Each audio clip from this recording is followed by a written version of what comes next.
What's good, homies? Today I'm joined by a regular on the channel at this point, Manifest. We also have a new guest, and that's gonna be my boy Heart Pirates TCG. Introduce yourself, my man. Hey, what's up, guys? I'm a big fan of the Small Hat crew, so I'm happy to be on this. But yeah, I'm another YouTuber. I met Chris in Cocoa Beach for a tournament back in OPO1, and that's kind of how I know them. But I'm excited to be on this. Yeah, it was we were in Cocoa Beach. We were playing. I was playing Luffy at the time. I think you're playing Kid. No, I know you're playing Kid. You're playing Kid. I was on that bandwagon. Yeah, you were. I remember the game was going pretty good for a minute. I was like, oh, I got this easy. And then there was one turn where I was like, if he just puts down the 8-drop Kid, I got this, because I killed that 8-drop Kid and the game's over. He played the 8-drop Kid. Yep. I swung 12 with the Shanks into the 8-drop Kid. You dropped like 4 or 5 cards, saved it, and the game was over. I could never come back. That feels like 8-drop Kid, all right? Yeah, no, it was over, man. But yeah, okay, so that's everybody in the call right now. This is the second iteration or episode or whatever we're calling this for the Back Table Podcast, episode 2. And yeah, guys, so I got some topics I wanna talk on. And yeah, you guys just weigh in if anything catches your interest. So let me pull my phone out, because I am not prepared. I was gonna say I forgot the topics too. Okay. But let's improvise here. Okay, here we go. So we'll start with the first topic, the most obvious. And you're in Gen Con right now, so I know you've been feeling it recently. Oh my goodness, yeah. How do you feel about Whitebeard's dominance post-ban list? Okay, so that is a great question. I went into this tournament playing Law, and Law used to destroy Whitebeard. And I haven't played a lot of new format matches with Law, so I assumed it was like the same thing as OPO2. And somehow it is almost impossible to win with Law now. I mean, really? Not impossible, but it is very, very tough. I don't know why, but they always have their aces. They always have their Luffys. They always have their one Newgate. It just feels like it's better than it was back in set 2. I don't know why, but that's how it feels. Like even in set 2? Oh yeah, go for it, Manny. Oh well, I was just gonna say, like, I think for for at least the Whitebeard Law matchup is that because Whitebeard just had this oppressive like late game where like it'll start dropping new gates and it'll drop like the 7 cost to 8 drops, and then so it gave Law like the early to mid game to kind of set up, because like, all right, cool, like no matter what happens, Whitebeard's not really going to beat the shit out of me until late game, so you have like 3-4 turns to set up, versus now with this us going back to Strawbeard, they play in the mid game, like this slightly early mid game variant that Law, and all of the Law decks now are still catered to this previous Whitebeard list, because no one knew what people were going to go to with Whitebeard now. And now you have to hover at 1 life too, because they're playing Luffy, so you can't just like wall off at 0 life with your blockers. Like, it's very tough. Does it make you more hesitant to like, because I know usually when like piloting Law, it's like once you see a rad beam, you're comfortable taking the first like couple life to turn it on. Is that like out of the question now? I just, at this point, when I play against any red deck, I just refuse to go down to 0 life, because unless I have like a ton of cards in hand, because I just know that Luffy or Diablo Jumbo, like a couple people playing that, and I'm like, I'm not going to lose to like some cheese. So I'd rather play around a card that doesn't exist than lose to some BS. Yeah, it's crazy, because like when that list dropped, and like because like they obviously targeted Whitebeard with that, they went for his Marco blocker, they went for his radical beams, and what was the third card? I'm blanking. It was Marco, Newgate, and Rad Beam. Oh yeah, 9-drop. How the fuck? Okay, but yeah, like, cause a lot of people thought the deck was dead. Like people were like, oh, thank fucking god, we're out of a Whitebeard meta. This shit finally over with. We go back to a diverse meta. Nah, we're still doing like top 8s with like 6 Whitebeard in them and all that. It's I made a video. I made a very like, I literally jumped out of bed and made a video that like red is dead, and not red, but Whitebeard is dead. And in my tier list, I put Newgate as like rogue, and I literally I want to take it down. Yeah, it's Nah, he can't survive. He had cancer damage. Now he lost all his cards. Of course Yeah. he's gonna lose now. is that's not a good look. I'm not gonna lie. Yeah, and now my credibility is being questioned. Red is dead.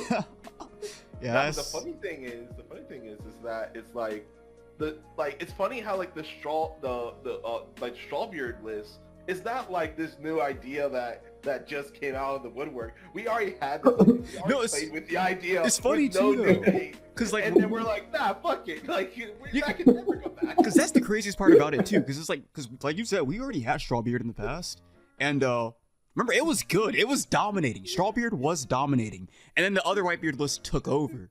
So we already knew Strawbeard was good, and it wasn't like it got dropped because it was bad. Like it was the best deck, and then a new best deck came along, and now we're right back on Strawbeard. So it shouldn't even be a surprise to anybody.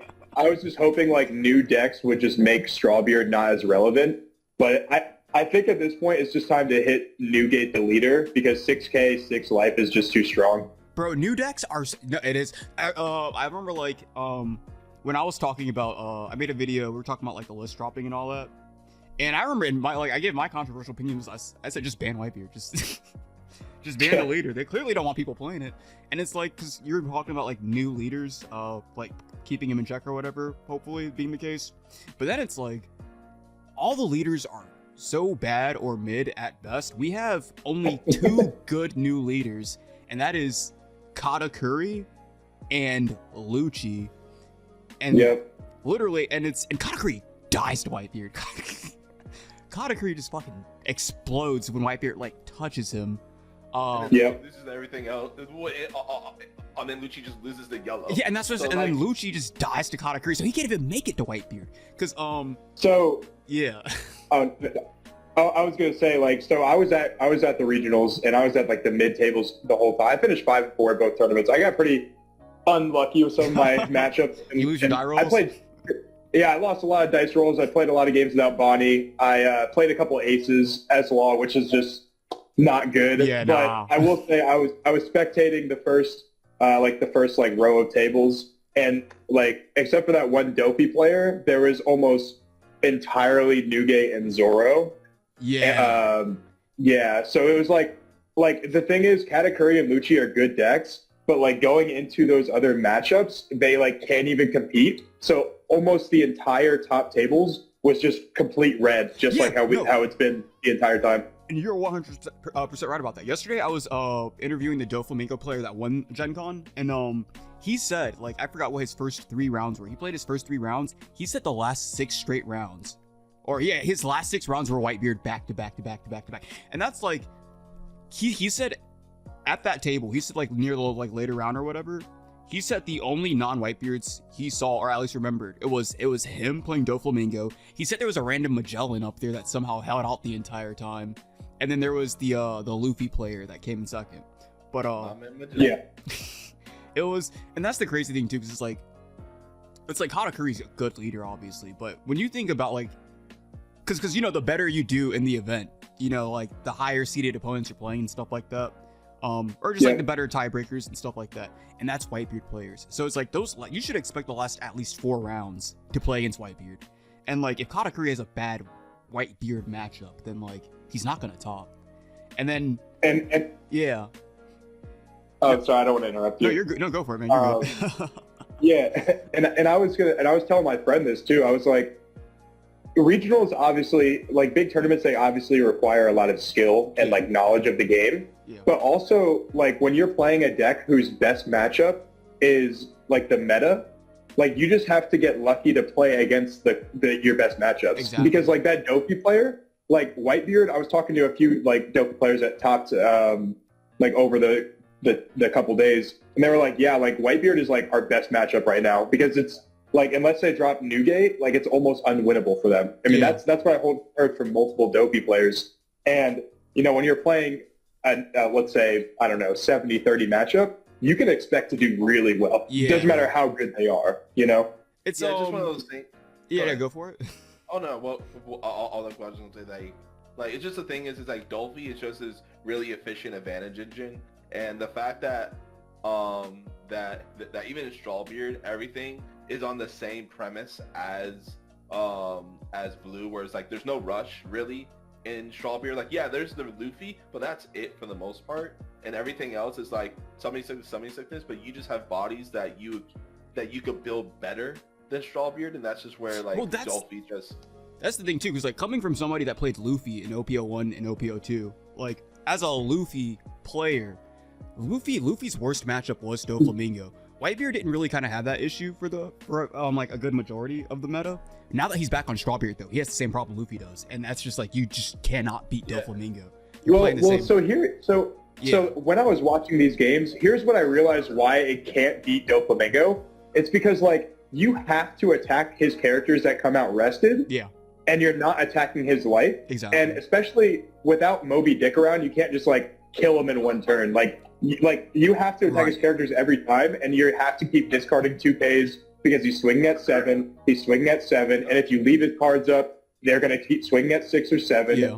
And there's so much pressure on the board, and by the time they officially clear your board, you're up like 4 life, and they have like 6 cards in hand. So they're like, oh shit, like I can't win. Oh, can I cuss on here? No, I cuss all the time. Yeah, they're like, oh shit, like I can't win this game. Like he's way too healthy, you know. And that's literally every Doffy match I saw against Whitebeard. They were just their life count was so high, and they had like, it didn't even matter how many cards they had in hand. They were just gonna swing 14 the next turn and kill them. Yeah, and then that's like I think a really good example, because it's like the whole point of Doffy is cheating out warlords. All the warlords are for the most part 4-drop 5Ks. So for one Don, they can all go into the leader and take a card out of his hand. Not to mention, there's just the Gecko Moria Vanilla that just comes right out and is immediately a threat to Whitebeard. Yep. So it's like, and and the entire time Doffy's doing this, he's swinging 7 at the leader, so he's taking cards out their hand. He's bringing out another body that's going to take cards out their hand. Like, and I think the fact that we're in a Whitebeard meta makes it so evident. Like, when you think about like the decks that were first and second, it was Doflamingo and it was Luffy, and those are the 2 decks that are just known for having good Whitebeard matchups. Like, because I remember like playing Luffy OPO1 and OPO2, or actually OPO2. Like, I remember the whole thought process was like, I have a bunch of favorite matchups. Most of my worst matchups are like even, aside from like Doflamingo, like you lose. So everything else, you're pretty neutral, but you have the good Whitebeard matchup. So the whole thing was like, if you could just see the Whitebeards, you'd keep climbing. But if you didn't see a Whitebeard, things got a lot dicey all of a sudden, because now it's a coin flip. And exactly. That was like Magellan too. I remember a lot of people were talking about like Magellan being the answer, but it's like, bro, if I'm playing Magellan, if I don't see a Whitebeard, it's fucking over. I actually think Magellan was better into the previous iteration of Whitebeard because they couldn't consistently drop their 9s. Yeah. But now that there's only one and they play a more mid-range deck, I don't think Magellan is as good into Whitebeard because like they don't care about getting to 9 or 10. It's not, because like my friend Trevor, our friend Trevor, like he got 4th place at Gen Con playing Whitebeard, and I remember like in the last podcast where he was on it, we were talking about it. I was talking about how like people were saying the ban list was going to kill Whitebeard, and I was like, yeah. And I played against Trevor. He has glasses. Yeah. Yeah. Actually, dude, him and I had like the closest match of all time in round 2 or 3. I played against him, and then I played against his friend who had like the same list, and he freaking crossfired me for game, bro. Like I was so tilted, bro. Oh, Arvin, the law mirror. Yeah. Crossfired in this list now? Oh man. Yeah, he plays it. He crossfired by Hawkins, bro. I was so sad. Wait. So did you lost to both of them? Yeah. So God like damn. Trevor, like, so I played him round like 2 or 3, and he had 5 cards in hand and no life. And I was like, there's no way all of these are live, right? So I double swing with my Zoro for 9, and he counters out a 1 with a Rad Beam, and then he blocks 1 with Chopper. And then he has 3 cards in hand, and I triple boost my Nami with Makino, and I swing 11. And he goes, guard point, Makino. And I was like, you gotta be kidding me. There's no way you got out of that. Bro, yeah. I was like, wow. No, it just be like that. That's yeah. But yeah, like Trevor was saying that, because I remember I was saying if Whitebeard dies off, then Magellan dies off too, because they lose their best matchup, their quote unquote best matchup. And then Trevor was like, well, I mean, they still lose their best matchup anyway, because if Whitebeard doesn't die, the whole thing about Magellan was they kept you off 9. But now Whitebeard doesn't give a fuck about that anymore, you know, so he'll just beat your ass. Yeah. Like, so they still lost their best matchup.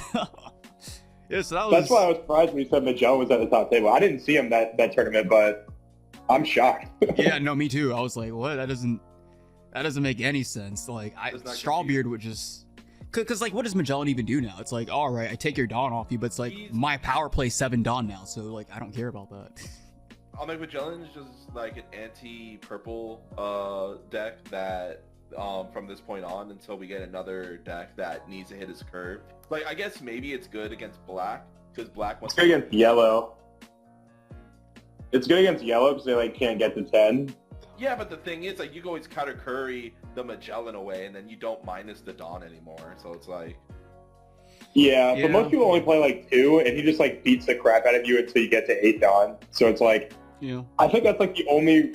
Like, yeah, I think that's like the only matchup, that and black, that it like even affects at this point. It's kind of like a copium deck right now. Yeah, that's what I think even, too. Like, crazy on black. It's just like a nuisance to black. It's not even like a hard counter to black. Yeah, I could definitely see it for yellow because yellow's so big on getting their 10 drop, and you know, because they live off that, they thrive off that. But it's like, I don't know. I don't even pretend to know like Magellan matchups. Like nobody's really playing that deck. Yeah.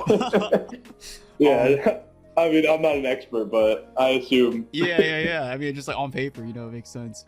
It was funny too, cause like I was thinking about when you were talking about, like, hopefully the newer leaders would be what would balance Whitebeard or whatever. But then I thought about it. So we have 2 meta leaders from the new set, right? We have Katakuri, and we have Lucci. We had one more. It was Ace. That list fucked him up. Fuck Ace, bro. Fuck Ace. And disrespect Nami though. That list kept, bro. I'm not even gonna acknowledge, bro. That's locals. That's Nami straight locals. Like that is local code. But I like that list. That was like whoever was back at Bandai making that list. That list almost feels like it was made to target Whitebeard because Whitebeard doesn't give a fuck anymore. Whitebeard's still doing well. Ace lost Radical and he died. I honestly don't think Ace is as bad as people think he is because, like, he still has, like, a pretty good Zoro matchup and, like, Law, like, can't win if he draws good cards. Bro, okay, wait. So wait. Let me show you, I'm gonna post it in the chat real quick. Have you seen that chart that's going around, like, the matchup chart of, which event was it? It was, I saw it, the online regional. Did you look at Ace's matchups on there? Like how he performed in all his matchups? I take that with a grain of salt because it's just like a very low sample size. That's true. That's true. But yeah, I saw that, and I don't know. So we had a guy with the Treasure Cup yesterday or whatever, 2 days ago, that literally got a round 1 loss for being late and finished like top 10 or something like that playing Ace. Like he was going crazy, bro. That's crazy. I don't know. Every time I play got against... like triple fire fisted and Sequake in one of my 8 matchups. That'll do it. Yep. Because every time I play against Ace, it's always been like really easy or whatever. And the only time where like it ever was an issue was like if they had like 2 Radical Beams in hand or something like that. And I remember every time like that would happen, I would be thinking to myself like, once this card's banned, it's over. Once I don't have to play against this anymore, I never lose to another Ace again. But yeah, there was, and then I guess like, I don't know. How do you feel about Nami? Like, bro, I think Nami is like Nami and Whitebeard are the only 2 decks that when they draw really well, you like can't beat them. Yeah, it's like impossible. Yeah, like Nami is like it's kind of out of your hands. Like if Nami's going to win or lose that game, it's kind of pre-decided by like what cards are in what order in her deck. It has like nothing to do with the pilot playing Nami. That's nothing to do with your skill. That's Cope. No. What all you do is bounce the Kaya. No, that's not. Stop. No. Play Mr. Bones, get back, Gum Gavel, kill.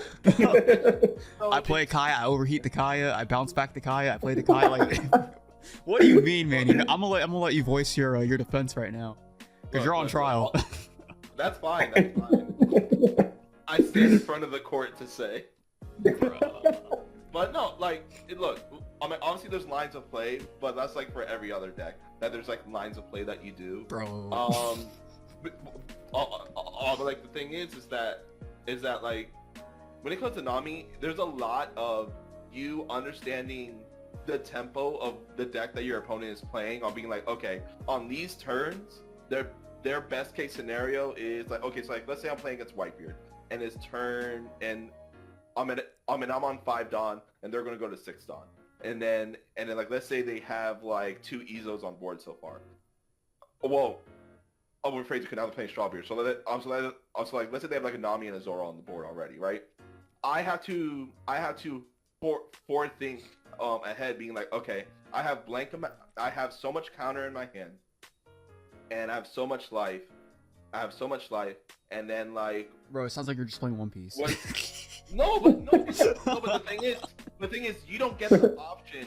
You don't get the option to pressure your opponent to make them really discard cards. The only pressure you really put in is when you swing with the attackers that mill. But in Nami, you're thinking of your counter gameplay from beginning to the very end. But in exchange, you don't have to think about like controlling the board. Like you don't that have to whole think element about of the game. anything, board control. You don't have to think about like anything. As long as you can count how much Love Love Mellow, and Deathwing counter to, I think you can play Nami pretty well. Yeah, it's like nah.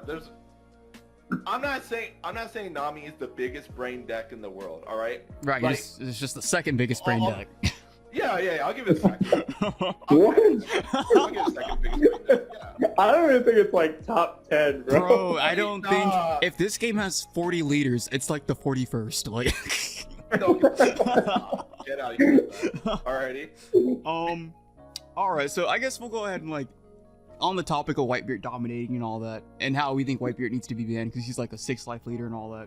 There's another topic I want to talk about, and that is that once we get into OP04, shortly after, there's a structure deck that comes out, the 3 captains, and that introduces our next 6K leader, Red Purple Luffy. He was legal for all of 2 days before he won a flagship. Yeah, I think that deck is absolutely insane. That deck's cracked. Because when you think about it, like Whitebeard really only plays with like 1 life anyway. Yeah. And like he draws the cards, but like the fact that Luffy like can't take life, like he doesn't have to take life every turn. Like three life for a 6K is like 5, but even harder to swing into. Yeah, and then because you have to think about it too. Like let's say because realistically, because Whitebeard's a 6 life leader, he picks 1 up though, so he becomes a 5. Yeah. And then if you just connect, because Whitebeard will usually take maybe 2 a game before he dies. So realistically, he by default, just because his leader ability, he is a 3 life leader. You know, because you take the rest off him, and then he takes the other 3 off himself. Like Whitebeard really is a 3 life leader that's drawing twice per turn. And it's kind of the like Luffy. Because it's like he doesn't have the second draw, but I think Luffy might be the best leader, and this might be a hell of a class. I think he might be the best leader this game has ever seen. So I don't know where you guys lost me. So then I'll go back to where I was. Okay. You were talking about 6 drop Luffy. Okay. Yep. I mean 6. Sorry. Okay. 6K. All right. Because I don't know, it just started raining and then I lost you guys. But okay. Yeah. So it's just like Whitebeard. He is a 6K leader. Only difference is he has access to purple. Purple lets him ramp. His leader ability lets him ramp. He has access to Whitebeard, which makes him an 8K leader, just like regular Whitebeard. But then he also has access to the new 7-drop Kid, which makes him a 7K leader for the rest of the game. Yep. And then he's able to, and then it's like, well, you have to minus a Dawn. He doesn't care about that. That's good for him because that lets him play 11 Dawn turns. Kid minuses the Dawn, and then Luffy ramps it right back. Luffy can drop a 9-drop Whitebeard and then still have 2 Dawn active for counter events. Like, he is insane. Go for it. And people, I watched y'all's video about like the captain deck. Yeah. And you know, you guys were talking about Law, and you guys were talking about like Kid. Yeah. But those decks are trash compared to Luffy. Like, bro, I said it in that video. I think he's the best new leader. Yeah, purple, like, they don't have great cards yet, but like now that like a flagship character has purple like features now, like Luffy. Yeah. That, like they already printed that one cost searcher. It's such a good card. Yeah, I'm like, dude, like the idea of it. Yeah, like purple is going to become the new red. Like it's actually going to be so insane. That deck is going to get banned. Like it has to. It's still it's going to get crazy. banned. Your power creeps out. It's good because it's red. It's yeah. great because it's just like you think about people talk about how powerful a 6K leader is. Once Kid hits the board, Luffy's a 7K leader for the rest of the game. That's a privilege that Whitebeard doesn't get to play with. I think Luffy's so much dumber than. And then it's like he isn't just a 7K leader. He's a 7K leader with 11 Dawn. Like, he is so oppressive and degenerate, and like, I'm gonna be playing him. I think he's the best new deck. I really do. I'm not surprised he won a flagship. If you're in competitions, if you're in competitions, you have to. So Kid, I think, was the closest we got to a tier 0 format.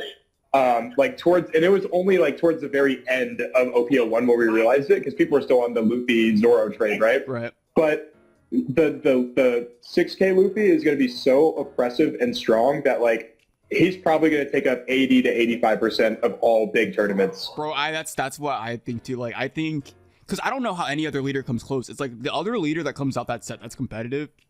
There's two. There's Doffy like and there's Rebecca. Oh no, like OPO4, yeah. So, but it's like Rebecca can't even touch Luffy. Like, there's so many games where Luffy wins most of his games on like 2 life left, and he usually takes the first life on purpose to turn on like Radical Beam and Bagua. Rebecca can't attack as a leader, so she usually doesn't even get the first life off of him. So he usually kills her with all 3 of his life still there. And then there's like, I'm not gonna pretend to know the green purple. Go for it. I was gonna say, then you have access to like, I don't know if you can use it. I have to double check the text, but the crocodile like gives you a life. Yeah. Yeah, no, you can. Dynamite too. You can. Okay, yeah. So like that is a purple card on top of like giving him. So like Luffy will be a 6K 4 life leader. You can get that card in your deck list. I'm not sure if they're playing him or not, but like Luffy, that's just. Yeah. I don't think that's just another option. Yeah, that's another option. I think he's so good, he doesn't even want the 4th life, because you don't even take the other 2 off him. You know, like he is. Jesus, dude. I do. Yeah, Manny. I was gonna say like I do think Luffy is the best of the 3. Oh, I see you came to my side now. No. It's just the thing is like I don't have evidence to show you a law build that 100% beats it. I just know with the testing that me and you did with obviously the older cards until the newer cards came out, it was a 2-5 in Law's favor. 2-5 in Luffy's favor. Bro, Luffy had 3 wins of the 5 that we did. But yeah, I mean nothing's guaranteed yet. But with the newer cards, I can say the argument that like, oh, well, look, like Law gets better, but then Luffy also get like Luffy gets stupid. Luffy gets absolutely, because it's like our games we played, we didn't even have 7-drop Kid, and that card is like the core of Luffy. Like you'll play in both of them. Like every purple leader. It's like how we talked about in that video with the 3 captains. Yeah. Every purple deck it plays that Kid. There's no reason not to play. Yeah. That Kid. No, Luffy's wild. Being able. Yeah. I just realized something. I know we're fast forwarding a little bit, but remember how we were talking about how you keep Birdcage infinitely on board? Oh my god, bro! I don't think that's good. Forget you. Purple Kid, he always eats a life, so you'll always stay at 9. So the Birdcage will never have to pop itself. So you infinitely have this being skill drain. Okay, I don't want to go into that. Okay, all right. I don't thought either. about it. Oh yeah. Jesus. I think. Yeah, I mean, it's like you give us a 6K leader that can drop Whitebeard on 4 consistently, and high roll drop it on 3. Like, I don't know how you really compete with that. The fact that his leader ability just pretty much, because it's like Red Luffy, his whole thing was he had 11 Dawn, but it's like Purple Luffy has 11 active Dawn, and that's so different. Like, we're seeing like the truest form of power creep. It is so bad. It is. Yeah, and I don't want the game to be susceptible to power creep, because I'm a Yu-Gi-Oh player, and like Yu-Gi-Oh got way out of hand. I can't even go back to that game. Creep. I can't even go back. Yeah, me either. It's not the same game. It's gotten so bad. It's not. So I just don't want, like, that's why I think that it's very important that they get ahead of the curve on these like cards or leaders that are just like make games very skewed, because I just don't want this game turning into Yu-Gi-Oh, because I love One Piece. Yeah, exactly. No, I feel exactly the same. I feel, And that's why like people talk about like people will talk about like I can't wait for because it's like ultimately with Yu-Gi-Oh like there's no resources or anything, you know, there's nothing keeping you in check. You can just go, you can dump your whole hand if you want to. There's nothing preventing you from doing that. At least because in One Piece there's like a mana system, you know, we have the Dawn, and people keep talking about like I wonder what our first special Dawn's gonna be, like what it's gonna do, baby pump 2000. It's like, bro, the minute you touch the Dawn, I'm done with this game. Like the Dawn is what keeps this game in check. I can disagree with that just a little bit. I think every leader should have like in the future to spice things up. Like every leader should have like a special Dawn ability that reflects like their abilities in the show or the manga. I think that would be really interesting. But being like I don't want that to be any more complicated than that. You know, like adding a bunch of stuff. I think that just like it just makes the game too complicated at that point. Because I feel like One Piece is just such a well-balanced game. The colors aren't balanced, obviously. Like red's best color, but like, but like it's such a balanced game, and I think it's like, and I think like the Dawn system has a lot to do with that because it's like there's versatility between whether you spend it to play a resource or you spend it to pump your characters or leaders or whatever. Yeah. And then I just feel like it's so simple, and I feel like it is like the foundation of what makes One Piece good. Because I feel like the minute you start messing with it, I don't know. I think maybe like if the leader abilities were doing stuff with their Dawn or something, maybe I could be on board. But like I don't know. I really do hate the idea of them messing with the Dawn. I really do. Like, because I feel like that's gonna be like because I feel like that's like the easiest way to introduce power creep into the game. You know, like I don't know. I feel like because how do you like keep that from going stupid? You know. Well, I think just one. Oh, I'm sorry.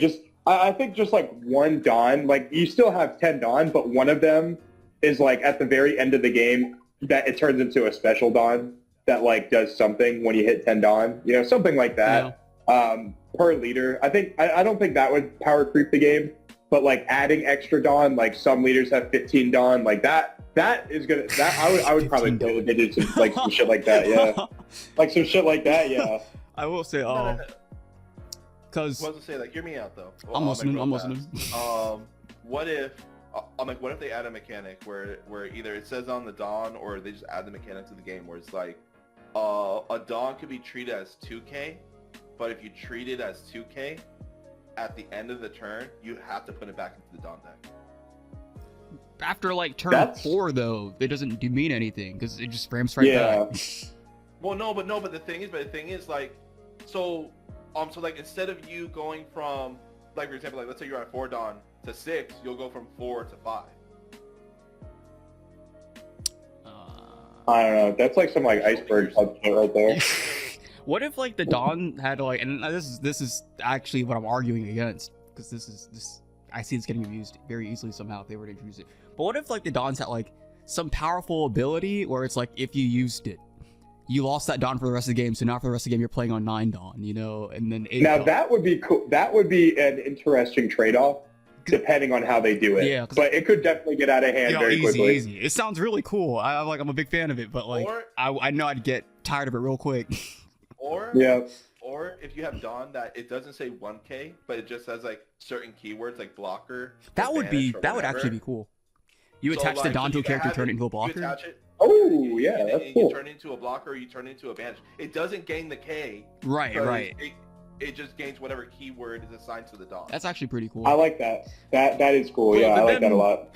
The idea though, because I feel like there's certain characters or whatever where you turn them into a blocker and all of a sudden the game's just not like what if I drop like my 9-beard and then I put the Dawn on him? now he's a blocker, like what the fuck? Write it down. Well then, but the thing is you still have to shuffle the Dawn deck. You have to get it, and then let's say you do get it early.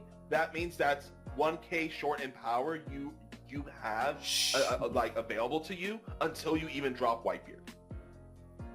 Bro, so like let's say you hit your first 2 Dawn and they're both blocker Dawn, right? You're like, all right, well I can't like I pay to play cards, but then on your first available attack, and then let's say you have imagine going against that Luffy too. You can't even attack him. Yeah, I don't know, this doesn't sound like the biggest sacrifice to me. I'm not gonna. Yeah. But then, what's the next topic? Yeah, I was just gonna say because on the topic of on the topic of like we're just talking about OP04. So that brings us to the next topic. Then have you heard the rumors of like them wanting to align our metas so that we're on the same releases and going into the metas at the same time and all that? The new sets. I want that. I'm okay with that. I want that so. I want it so bad. Actually, It kind of ruins the momentum of the game that we have because it's like by the time we even get these cards, they solidified the format for the most part. Because unlike in Yu-Gi-Oh, they have a different ban list than we do, so we automatically have a different game to play than they do. Yeah. Even though we get cards later in Yu-Gi-Oh as well. But in this point, we play the same ban list, but they get to play the ban list for 2-3 months before we even get to opening boxes. Yeah, like we don't even get to.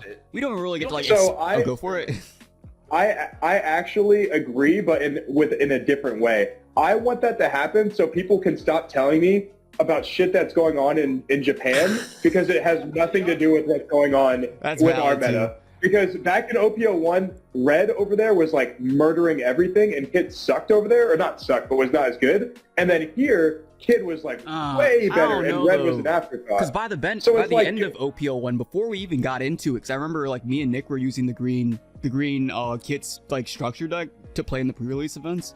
Because we already knew from Japan, by the end of their OPO1, Kid was the best deck. It was,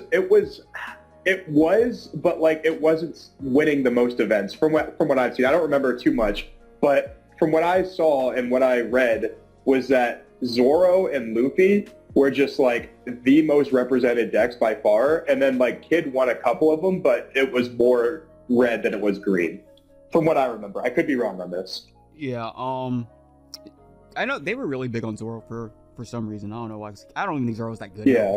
In all honesty. I just think it's different metas. Yeah, I want, because for me also, it's like we don't even really get to experiment with the shitty leaders because any cope that there was, you see 3 months in Japan that shit leader never did anything, so you don't even try once he gets here, you know? Because it's like Kuro seems great on paper. No, like, he does not. Kuro's like, terrible wow. on paper. That fucker gives up the board to do a second attack. What do you mean? Kuro is cool in real life, but shitty on paper. I agree.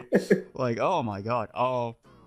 Yeah, but it's that same effect though, where it's that like the card that you want to be like, there could be something here, but you don't even get the chance to experiment. Yeah, there's just like a lot of it is figured out. The wonder is gone. It's like, and we try so hard to imitate because it's like not only because like Japan also just has their own play style. They play the game very differently than us. We're more aggressive. Yes, and exactly. I think the biggest example of that is you have to think by the end of their OPO2, it's like their best deck. Like there was debate about whether it was Whitebeard or if it was Kinemon. So like when it got here, we all played Kinemon for like the first month before we dropped it, and we're like, no, Whitebeard's obviously the better deck. Like, yeah, Whitebeard's way better. Yeah, Kinemon survived all 3 months there. Kinemon didn't last a month in North America. He died immediately. Exactly. And that's why like I would love to be on the same ban list because I'm like, and like we can finally stop talking about Japan as like a source of like reference because it doesn't matter what they do over there. Yeah, it doesn't affect what we do here. Yeah, it's because it's always like they at most give us like a skeleton of what the meta's gonna look like, but once it gets here, we flesh it out, and then because it's why like our metas will always end up being exactly the same. It's like, well, like maybe the majority of it will be, but like we have our own stuff going, like Strawbeard, because they didn't in their OPO2 they didn't play Strawbeard. They had regular Whitebeard, and that was why it was in contention with Kinemon for being best deck and everything. Once it came to America, and then we created Strawbeard, Whitebeard took the fuck off, and we never looked back. That was like, he was the best deck. Because now there's just 2 different versions of it, and it's like, why would I play Kinemon when I can just play another version of Whitebeard? Yeah, and then it was like, and Strawbeard killed Kinemon. Like, you couldn't even try to play that leader. That leader just, he died, and that was it. And I think that's the biggest fall off we've ever seen on like a meta leader, because he was in the like debate for top 2 or 3. And overnight, and the thing is, you would think you would, you would think you would balance it too, because his ability was supposed to be to set up a very good early game to transition to late game for Whitebeard. But like his early game just didn't even matter because like you had to keep attaching Dawn to even attack instead of playing characters. Like it was actually shitty. And then I remember because I was on that Kinemon bandwagon when we first got it. That was the deck I was playing in the beginning. And I remember the reason I dropped that deck was because there were so many games where I would lose them with like 6 or 7 cards in hand and have like 2 of them would be countered. Like that shit felt terrible. To lose with 7 cards in hand to like a 7. I remember there was one game where I was playing against a Zoro player. He swung into me with 5k 5 times while I had 4 cards in my hand. By the end of it, I had like 8. I had like 8 cards in my hand because I kept picking up non-counter out of life at no counter in my hand. Like, to just be hit with a 5k swing and not be able to do anything about it. 4 times in 1 turn felt fucking awful. I dropped that deck immediately. I was like, fuck that. Funny enough, that literally happened to me this weekend when I was playing Law against Zoro. I went down to 0 life on turn 2, and I still won somehow. I don't know how the hell I won, but I literally, dude, I drew beige, chopper, blocker, Law. Bro, I swear to God, it was like 8 dead cards in hand. I was like, Jesus Christ. It's like, I feel so bad. There's just so many problems with, and then it's like Kinemon also too. It's just like he doesn't do any. He's so slow. It's like you put a blocker on the board. What does he do? You know, like he's not connecting that turn. He's so. And it's like the issue I feel with Green. I'm sorry. Go ahead. Oh no, go for it. I was gonna say that I just feel the issue with mono green until something shakes it up is that mono green just doesn't have anything to do once you don't even have to break the board, just like crack it a little bit and then like they kind of like lose themselves. Yeah. Because green is supposed to control your board. So like if you don't have a board that they can control, they just like don't know what the fuck is going on. Exactly. And then like you just break it because like in the Whitebeard it's like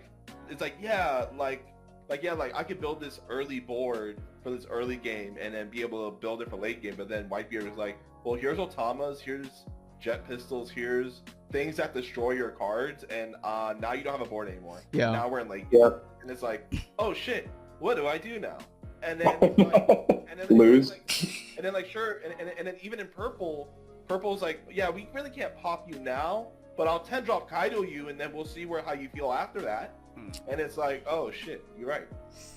And just things like that where it's like mono green, it has to fix that issue.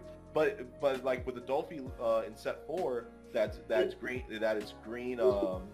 green purple. The purple side like carries some of that weight for it to keep going and is this super clean film advantage engine that slaps, that goes hard, but it needed the purple to do it. Yeah. I think that Doffy next set has like one of the best raw effects of any leader that's coming out, except for maybe like Luffy.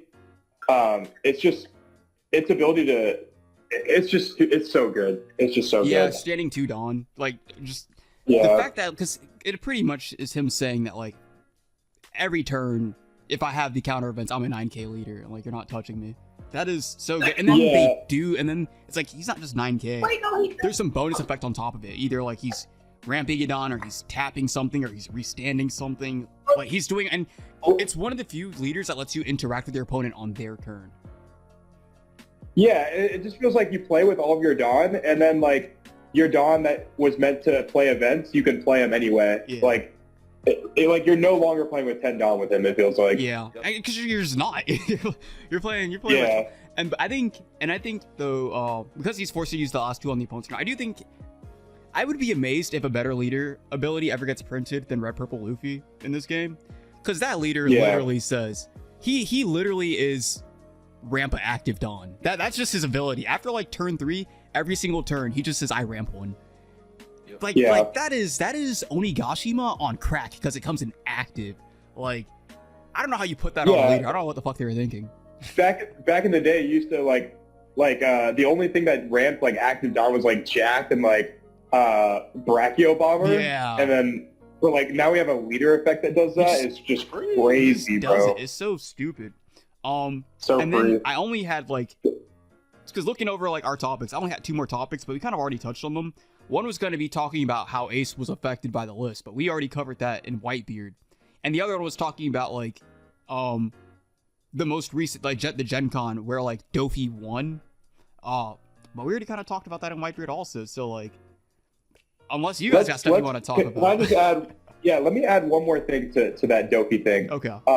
First off, I haven't seen the video yet because I've been at Gen Con, but big congrats to the guy who won with Doffy. Like that, it doesn't matter if you played against your best matchups. That is very, very, very impressive to win with Doffy. Yeah. Oh, the video doesn't go for another 8 minutes. It's a hard deck to play. I mean, yeah, because what was it, 9-10 rounds?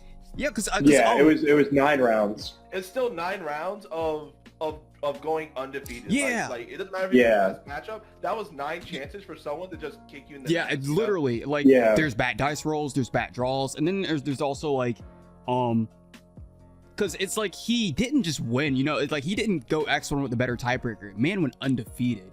And when you watch that last game, like the feature round versus against him versus the Luffy player, he was losing like that whole game, it felt like, and he like snuck out a win. I thought he played that very well. Yep. Yeah, no, he's just like really, really good. He has Doffy down to so you guys haven't seen it yet, and the video will go live by the time you guys see this because it goes up in 7 minutes. But he was saying the way he decided, you know, how he decided he's gonna play Doffy for that event.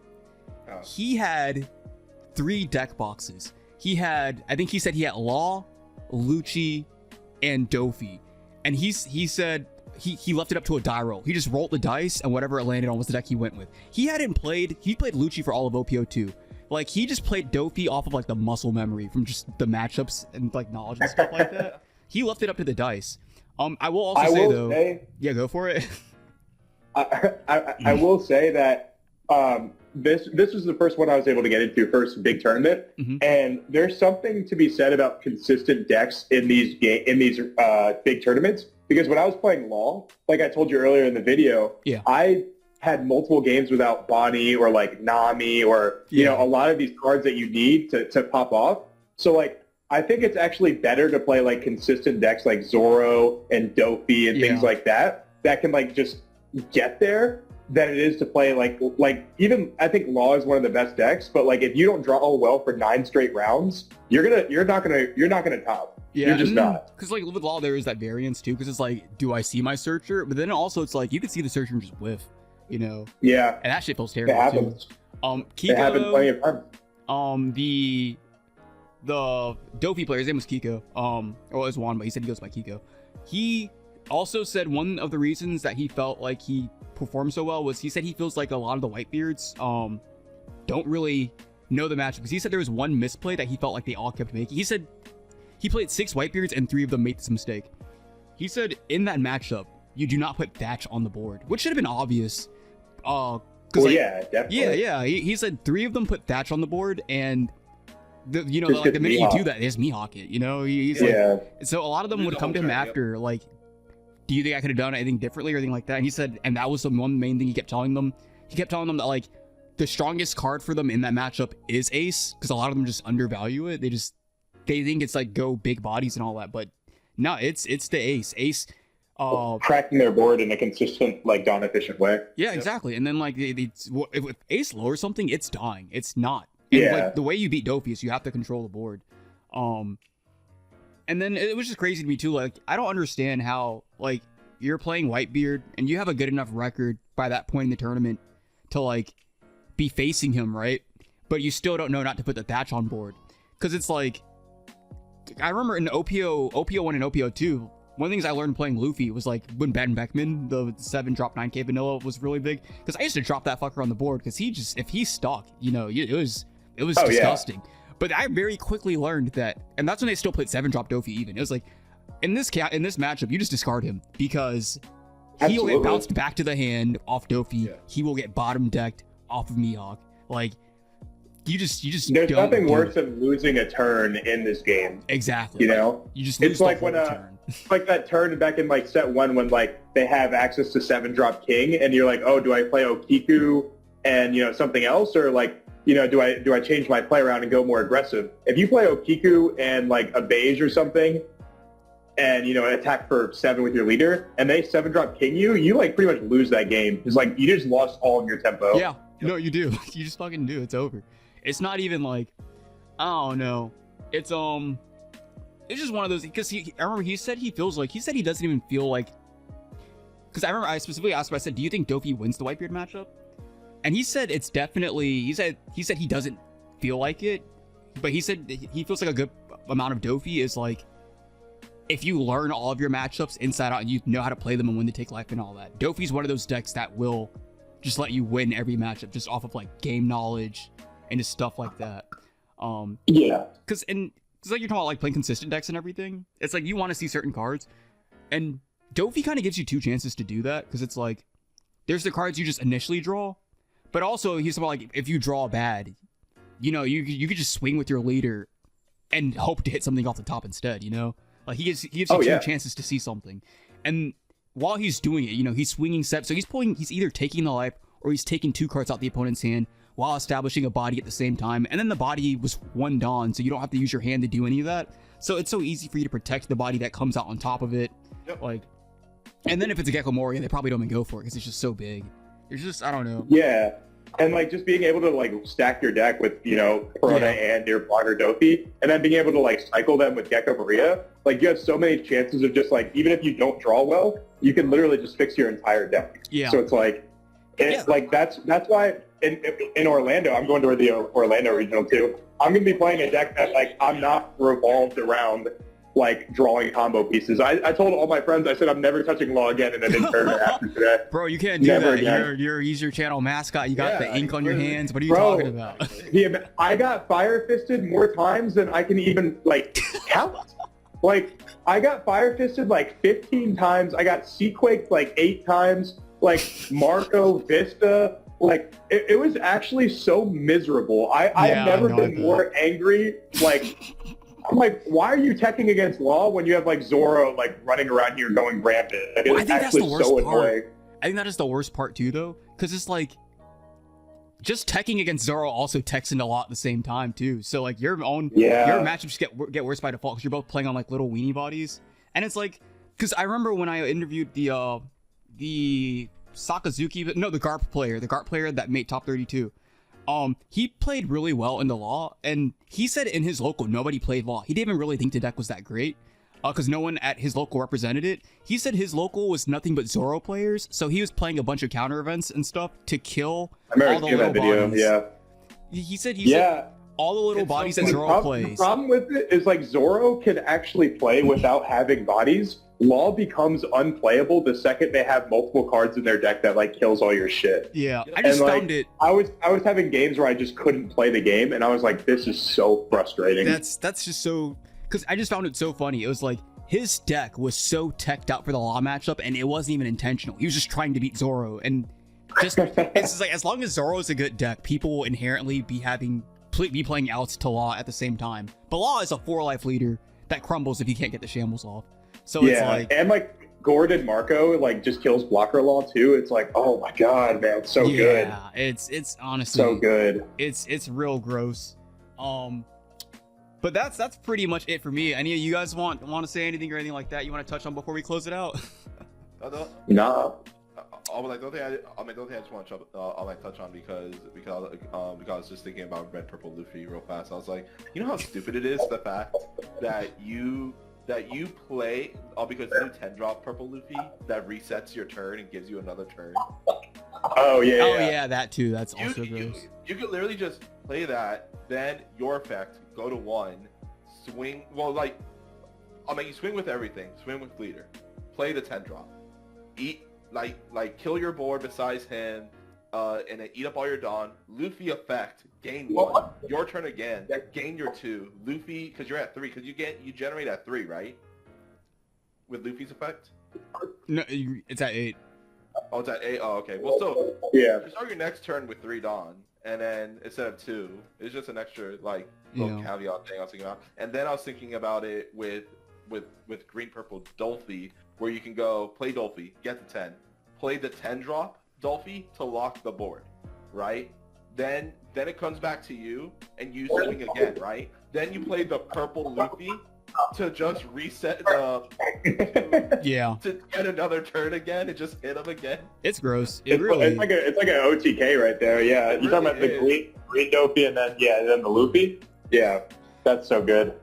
All right, well then I guess before I let you boys go, it's Joey's first time on the channel, so I'll let you any shout outs or anything you want to do before we close it.